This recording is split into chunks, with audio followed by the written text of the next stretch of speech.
नमस्कार स्टूडेंट्स, हमारा चैप्टर 6 चल रहा है। उसमें पहली एक्सरसाइज हमने कर ली है। प्रश्न उत्तर थे जो हमें नोटबुक में करने थे, हमने कर लिए। यहाँ पे प्रश्न दूसरा है जो हमें करना है, यह भी हमें नोटबुक में करना है। यहाँ प्रश्न 7 समुद्र का है। 7 समुद्र का जिक्र हमारी कविता में हुआ है। देखिए इन पंक्तियों में 7 समुद्र का जिक्र हुआ है। गिर गिर कर बादल आया है, 7 समुद्र भर लाया है। पता करो 7 समुद्र कौन कौन से होंगे। बादल जो गिर गिर कर आए हैं वो क्या लाए हैं? 7 समुद्र। 7 समुद्र यानी वो समुद्रों का पानी भर लाए हैं।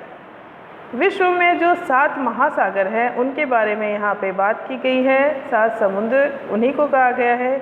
आप उनको 7 समुद्र कह सकते हैं, 7 महासागर कह सकते हैं।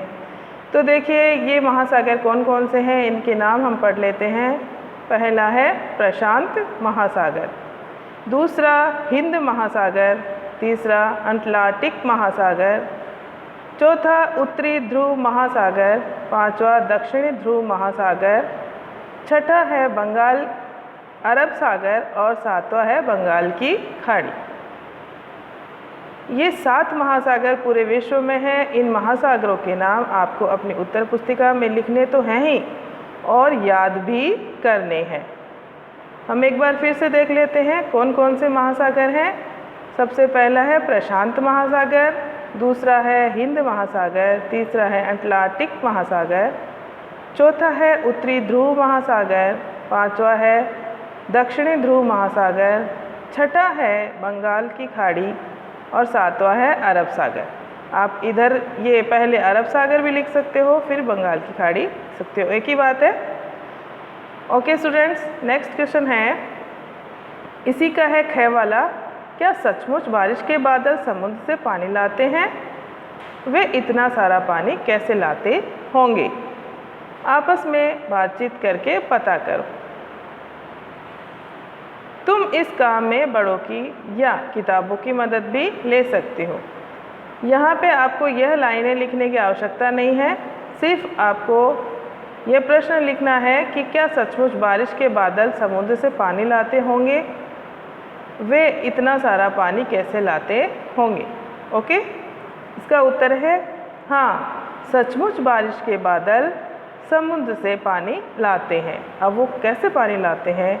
दरअसल समुद्र का पानी सूर्य की रोशनी से भाप बनकर आकाश में चला जाता है।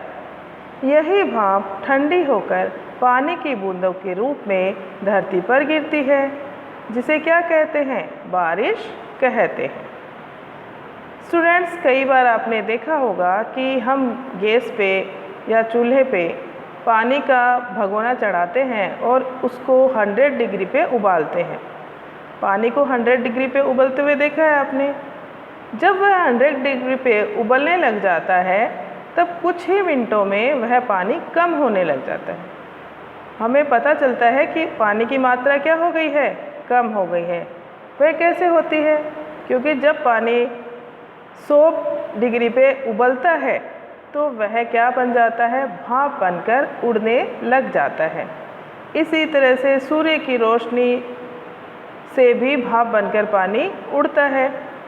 जब सूर्य तपता है, बहुत ज़्यादा गर्मी होती है, तब समुद्रों का पानी, नदियों का पानी, तालाबों का पानी भाप बनकर उड़ता है और वही पानी जाकर बादलों में जमा हो जाता है और वह जब ठंडा होता है तो वही पानी बूंदों के रूप में धरती पर बरसता है।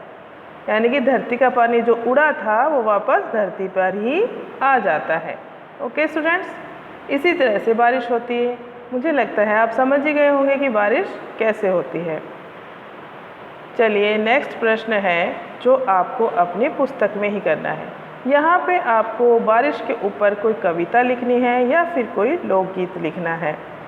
तो आप कविता ही लिखेंगे। यहाँ पे कोई भी कविता बारिश के ऊपर आपको लिखनी है। ओके स्टूडेंट्स, इस बुक में ही लिखनी है, नोटबुक में यह नहीं करना है। आपकी बुक में ये एक्सरसाइज दी हुई है तो बुक में जगह भी दी हुई है, वहीं पे करेंगे आप। ओके, नेक्स्ट क्वेश्चन है आपके काम वाले शब्द। काम वाले शब्द यहाँ पे आपको अपनी कविता से छांटने हैं। काम जो कार्य होता है, कार्य करना और कार्य का होना क्या कहलाता है? क्रिया कहलाता है। यानी क्रिया शब्द आपको यहाँ पे लिखने हैं। मैंने आपको क्रिया पढ़ा दी है कि क्रिया क्या होती है। मेन धातु में यानी धातु शब्द के धातु रूप में ना प्रत्यय जोड़ने पे क्या बनता है? क्या बनती है? क्रिया बनती है। और वही क्रिया शब्द आपको लिखने हैं यहाँ पे। और वे क्रिया शब्द कौन से लिखने हैं? कविता से। कविता में जो आए हैं वो वाले क्रिया शब्द लिखने हैं। जैसे और उनके आपको नंबर भी लगाने हैं 1 2 3। यहाँ पे 8 क्रियाएं आपको लिखनी हैं। कोई भी क्रिया शब्द आप ले सकते हैं, बनाना, खाना, ले जाना, उड़ाना। ओके, तो इस तरह के क्रिया शब्दों को आप लिखेंगे अपनी पुस्तक में, जहाँ पे आपको जगह दी हुई है। ये बुक का ही आपकी एक्सरसाइज है जो बुक में ही आपको करनी है। और इनको याद भी करना है। जो प्रश्न उत्तर मैंने नोटबुक में करवाए हैं वो आपको याद करने हैं। समुद्र यानी महासागरों के नाम आपको याद करने हैं। Okay students, thank you.